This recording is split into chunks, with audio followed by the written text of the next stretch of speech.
일본 전역을 장악한 야마자키파의 후계자이며 육성의 천재인 박종건. 그는 등장만으로 평점을 높이는 외지주의 치트키 같은 존재입니다.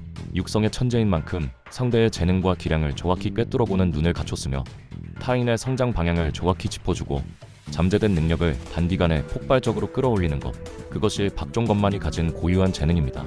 전투력과는 별개로 순수 육성 능력 하나만큼은 세계관 전체를 통틀어도 그 누구도 따라올 수 없는 독보적인 경지에 올라있죠. 와우춘처럼 싸움이라고는 전혀 모르는 새하얀 백지 상태의 인물조차 그의 손을 거치면 단기간에 강자로 탈바꿈시킬 수 있습니다. 싸움으로 모든 게 돌아가는 외지주 세계관에서 4대 크루 헤드급 강자를 사실상 인위적으로 찍어낼 수 있다는 것, 그 자체만으로도 이미 천문학적인 가치를 지닌 재능이라 할 수 있습니다. 그러나 종건이라고 해서 처음부터 이런 인물이었던 것은 아닙니다. 그에게도 누구보다 불우하고 고된 과거가 있었으니까요. 때는 야마자키파가 한국의 김감룡 주먹패에게 패배했던 시절로 거슬러 올라갑니다. 그 패배의 충격은 고스란히 시장 신겐에게로 향했고 이내 깊은 무기력에 빠져들며 총재로서의 역할은 사실상 공백이나 다름없는 상태가 되어버립니다. 그 공백을 채우기 위해 움직인 것이 바로 부총재 신타로였습니다. 그는 지금 야마자키 가문의 가장 절실한 것은 다음 시대를 이끌어갈 새로운 힘이라 판단했고 가문의 여십들을 신겐에게 들여 후계자를 낳게 하기에 이릅니다. 그렇게 태어난 아이들 가운데 여간을 선천적으로 타고난 아이는 거의 없었고 오직 한 명만이 여간을 지닌 채 태어났습니다. 그리고 그 아이가 바로 종건이었습니다. 종건은 어린 시절부터 이미 범상치 않았죠. 어떤 무술을 배우든 한 달이 채 되기도 전에 완전히 익혀버릴 만큼 타고난 천재성을 지녔고 야마자키는 그런 그를 다음 세대를 이끌 전투 경기로 키워냈습니다. 초등학생의 나이에 일본의 고교 연합은 물론 한때 와라이오니가 있던 청룡열차까지 무력으로 제압하며 압도적인 실력을 증명해냈습니다.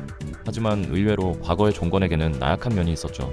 그는 자신이 왜 싸우는지조차 제대로 이해하지 못한 채 하루토의 말 한마디에 쉽게 싸움을 포기하려 했습니다. 그러면서도 싸움을 즐긴다고 말하거나 싸우고 돌아온 자신을 칭찬하는 어머니를 폭행하는 등 감정을 느끼는 감각 자체가 남들과는 달리 몹시 무뎠습니다. 하루토가 바로 눈앞에서 할복으로 스스로 목숨을 끊었을 때조차 종건은 슬퍼하는 법을 배운 적이 없다며 아무런 동요도 없이 그 자리에 서 있었습니다. 야마자키파 산하 세력들이 반란을 일으키면서 그 내전의 여파는 종건에게도 영향을 미쳤습니다. 하지만 삼가주의 자식들은 종건의 상대가 되지 못했죠. 그렇게 종건은 신겐에게 인정받기 위해 노력했지만 정작 신겐은 자신의 아들인 종건을 기억조차 하지 못하는 모습이었습니다. 뒤늦게 종건의 존재를 알게 된 신겐은 종건의 모습에서 어린 시절의 자신을 발견하게 되었습니다. 이후 신겐은 산하 세력들을 간단히 정리했으나 신타로가 노파에게서 자신이 사실 형이고 가주가 됐어야 된다는 사실을 듣자 이번엔 신타로가 내전을 일으킵니다. 그러던 중 종건이 야마자키파에게 목숨을 잃을 위기에 처하자 신겐은 그를 대신해 칼을 맞고 팔마저 잃었습니다. 그 순간 무의식이 깨어나 종건을 지켜냈지만 신겐은 끝내 숨을 거두고 말았습니다. 이후 종건은 친모 박소미의 도움을 받아 야마자키파의 본거지인 일본을 떠나 한국으로 밀항하게 됩니다. 그렇게 한국에 도착한 종건은 김감룡과 마주치게 됩니다. 김감룡은 본래 자신의 제자를 만나기 위해 부산을 찾았지만 뜻밖에도 그 자리에서 종건을 보게 된 것이었습니다. 야마자키파를 상대로 승리를 거두긴 했지만 그들이 완전히 물러난 것은 아니었기에 김감룡은 종건에게 몸만 강하다면 안전을 보장받을 수 있는 소년 교도소를 추천하게 됩니다. 비록 명예롭지 못한 선택이었지만 말입니다. 그렇게 소년 교도소에서 계속 힘을 기르다 보니 소년 교도소를 통합해버렸고 최동수는 종건 앞에 나타나 함께한다면 모든 걸 가질 수 있다며 손을 내밀었습니다. 그러나 종건에게 세상을 얻는 것은 중요하지 않았고 그의 눈에는 한때 야망을 품었지만 힘을 잃어갔던 두 남자 신겐과 최동수의 모습이 겹쳐 보였습니다.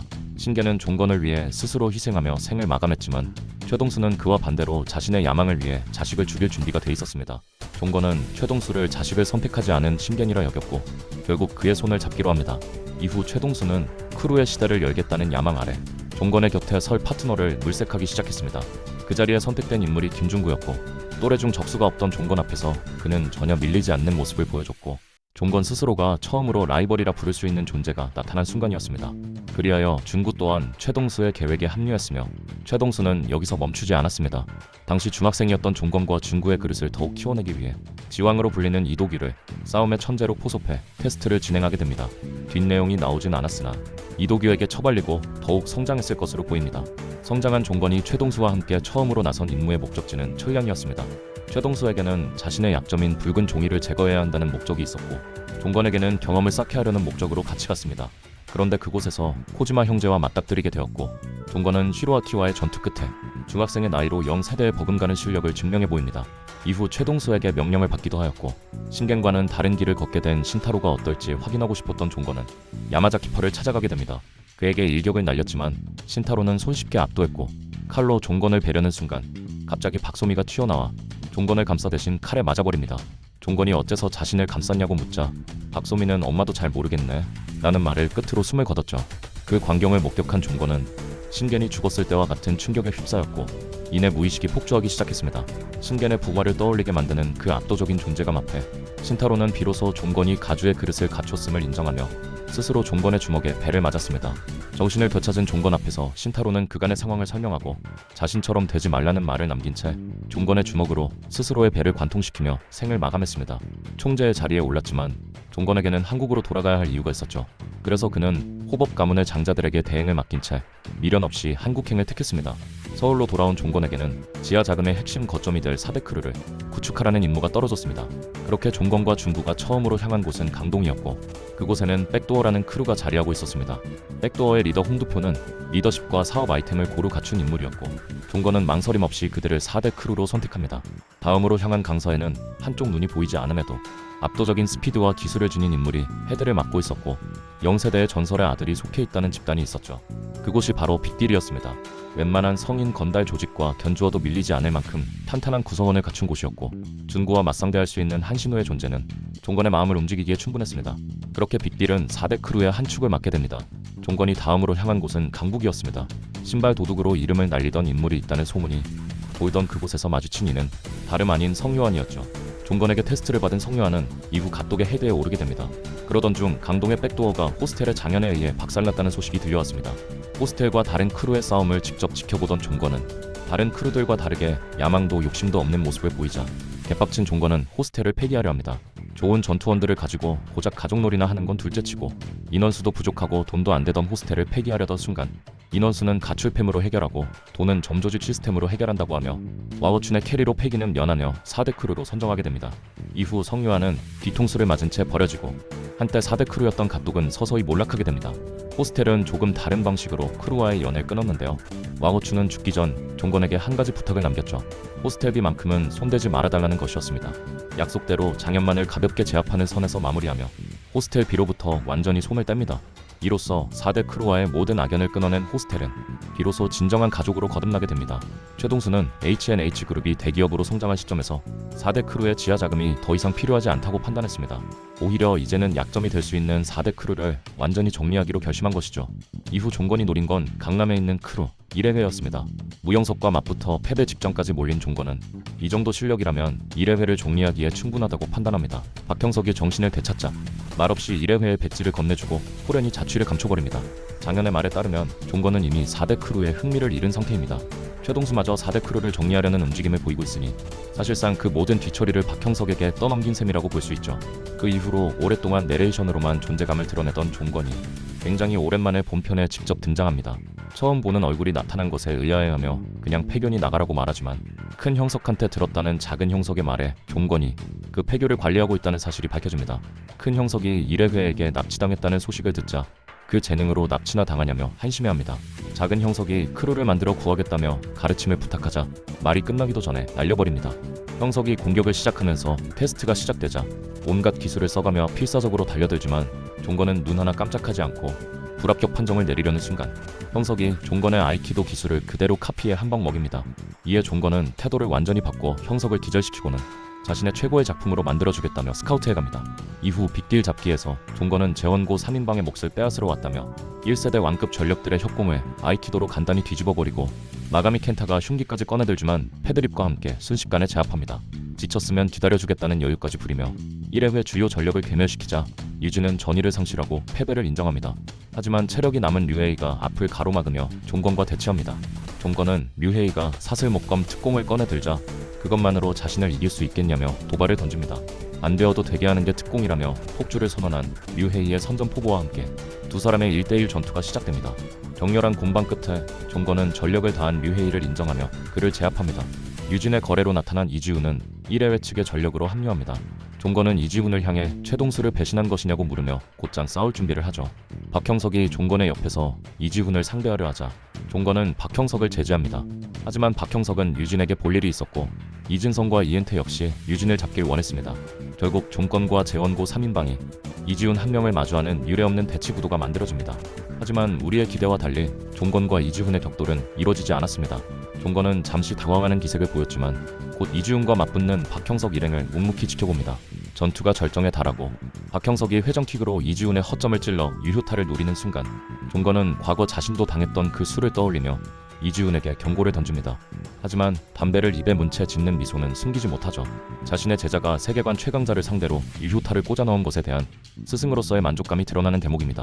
하얀 눈이 쏟아지는 고물상 안 종건은 차분히 칼날을 세워 나무를 깎으며 점막을 채웁니다. 이때 사케를 들고 찾아온 준구와 함께 찌개 요리를 언급하며 평소와 다름없는 일상적인 대화를 나누지만 곧이어 일계열사 사건을 기점으로 준구가 최동수를 배신했다는 사실을 지적하며 적대 선언을 내뱉습니다.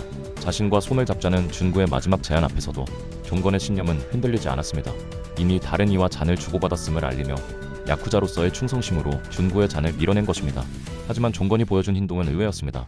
술을 즐기지 않던 그가 오직 준구였기에 기꺼이 한 잔을 들이키며 동료이자 형제로서 가졌던 마지막 정을 드러낸 것입니다. 이때 화면에 담긴 종건의 얼굴은 평소의 광기가 아닌 소중한 일을 등져야 하는 인간적인 고뇌와 착잡함이 서린 낯선 표정이었습니다.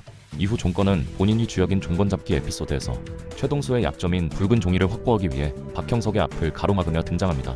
스승으로서 박형석의 성장을 고평가하면서도 압도적인 실력 차로 그를 제압한 종건은 곧이어 현장을 포위한 1회회의 대규모 병력을 홀로 상대하며 수많은 간부들을 순식간에 압살해버립니다. 터널을 지나며 1회회 전투원들을 전멸시킨 그의 앞에는 2세대의 주역들이 총집결한 연합군이 버티고 서 있었으나 종건은 오히려 전율하며 이들과의 전면전을 시작합니다. 권지태와 최원석의 연계, 성유한과 유성 등 핵심 전력들의 쉴 틈 없는 공격이 이어지는 극한의 상황 속에서도 종건은 시종일관 여유를 유지하며 2세대가 보여주는 저력에 기대를 드러냅니다. 리회이로부터 싸움의 목적이 붉은 종이었다는 사실을 전해들은 종건은 진심으로 승부를 즐기던 기대가 깨지자 크게 분노합니다. 그는 정색하며 한 놈씩 죽여주겠다 말한 뒤 이 세대들을 차례로 처리하기 시작합니다. 권주태를 시작으로 바스코와 이진성을 제압하고 박만덕과 유성까지 리타이어 시키지만 그 과정에서 왼쪽 팔이 골절되는 부상을 입습니다.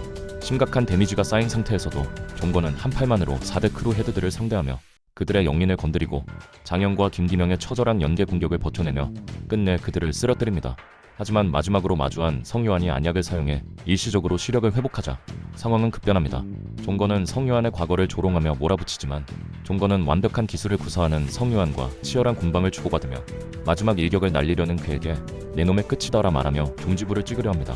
결국 의외성 넘치는 반격 끝에 무영석과의 대결 이후 처음으로 바닥에 얼굴이 처박히며 다운됩니다. 종건은 성유한과의 사투 끝에 아드레날린을 통한 무통 상태로 각성하며 그를 제압하지만 성유한의 마지막 일격에 왼쪽 눈을 다치는 중상을 입으며 싸움은 끝이 납니다. 만신창이가 된 몸으로 폐교에 도착한 종건은 자신을 기다리던 김준구와 마주하고 서로 죽이겠다는 과거의 약속을 지키기 위해 비장한 전투에 돌입합니다. 하지만 계속된 연전으로 쇠약해진 종건은 김준구의 압도적인 무력에 밀리며 치명상을 입고 의식을 잃어갑니다. 그 순간 종건은 평소와 전혀 다른 이질적인 무의식을 발현하며 인격이 바뀐 듯한 모습으로 각성합니다. 그는 김준구의 최강 검술인 월광마저 무력화시키고 체육관 전체를 흔드는 압도적인 힘으로 준구를 처참히 박살낸 뒤 곧이어 난입한 무영석과 야수와 전투 병기의 대결을 펼칩니다. 무영석과의 격돌 끝에 무의식의 약점을 공략해 승리하지만 모든 힘을 쏟아부은 종건은 결국 경찰에 연행됩니다. 그는 최동수의 모든 죄를 스스로 뒤집어쓰며 충성심을 보였으나 최동수의 자살로 그 헌신이 허망하게 끝나는 모습을 지켜보며 정색합니다. 그를 면회하려는 시도가 이어지지만 종건은 이를 모두 거부한 채 교도소에 머물게 됩니다. 하지만 599화에서 교도관이 준 초밥을 먹다 말고 식사를 멈춘 그는 문득 나가고 싶어졌다는 의미심장한 말을 던집니다. 이런 흐름을 보아 박형석이 홍경영을 통해 종건을 조건부 보석으로 석방시킨다면 김기태 vs 박종건이라는 역대급 빅매치가 성사될 수도 있겠죠. 최동수가 죽은 후 앞으로의 종건의 행보가 기대됩니다.